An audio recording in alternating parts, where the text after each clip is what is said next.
இப்ப தலித் விடுதலை சமூக நீதிக்கு வாரிசு அரசியல் தடையா தடையில்லையா? கலைஞருடைய மூத்த பிள்ளை யாரு? மூகா முத்து.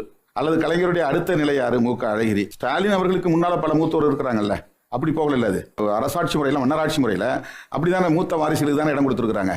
எல்லா வாரிசுகளும் அதிகாரத்துக்கு வந்துட முடியாது. ஆனா அதிகாரத்துக்கு வரணும்னா வாரிசுல ஒன்னா இருக்கணும். அப்படி எடுத்துக்கலாமா? ஏன்னா நீங்கள் சொல்ற உதாரணம் அப்படிதான் இருக்குது. அடிப்படையில் ஜனநாயகம் என்பது என்ன? இல்ல அது அந்த கட்சி தான் முடிவு பண்ணணும். அந்த கட்சிக்குள்ள அது எல்லாரும் அக்செப்ட் பண்ணிட்டாங்கனாக்கா அது பப்ளிக்ல அந்த ஒரு கொஸ்டின் பண்ண லெவல் பிளேயிங் ஃபீல்ட் இல்லையே. லெவல் பிளேயிங் ஃபீல்ட் இல்ல. இது பிறப்பால வரக்கூடியதானே. இப்ப நீங்க சொல்லக்கூடிய அந்த சனாதன தர்ம ஆர்குமெண்ட்டுக்கு இதற்குமான ஒப்புமைகள் ரொம்ப வலுவா இருக்கு இல்லையா சார்? மக்களுக்கு சாய்ஸே கொடுக்கலையா? அவங்க மக்களுக்கு சாய்ஸே இல்ல. சாய்ஸ் கொடுக்க முடியாது. குடும்பத்துக்கு மட்டும் அதிகாரம் சுத்தி வருது இல்லையா? இல்ல கட்சி சம்பந்தமான நிர்வாகத்துல மக்கள் தலையிட முடியாது.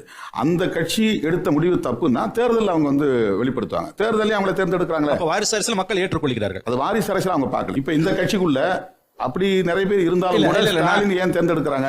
அவரு நீண்ட காலமா அந்த கட்சிக்குள்ள இருந்திருக்கிறாரு. அவர் பல நிறைய பேர் இருந்திருக்காங்க, போராடி இருக்காங்க. அவர் மட்டும் இல்ல, நிறைய பேர் இருந்திருக்காங்க. அதுல அவங்களுக்குள்ள நடக்கிற அவர் சர்வைவல் ஆஃப் தி ஃபிட்டஸ்ட் அப்படின்னு ஒரு துணை கனிமொழி அவர்களுக்கும் ஸ்டாலின் அவர்களுக்கும் இடையில வேணா கான்ட்ரிபியூஷன் அடிப்படையில் ஒரு காம்படிஷன் இருந்து அதுல யார் வெற்றி பெற்றா நம்ம ஒரு ஆய்வு பண்ணலாம். நீங்கள் உங்கள் மனசாட்சியை தொட்டு சொல்ல வேண்டும். இன்றைய இளைய தலைமுறையினர் மத்தியில்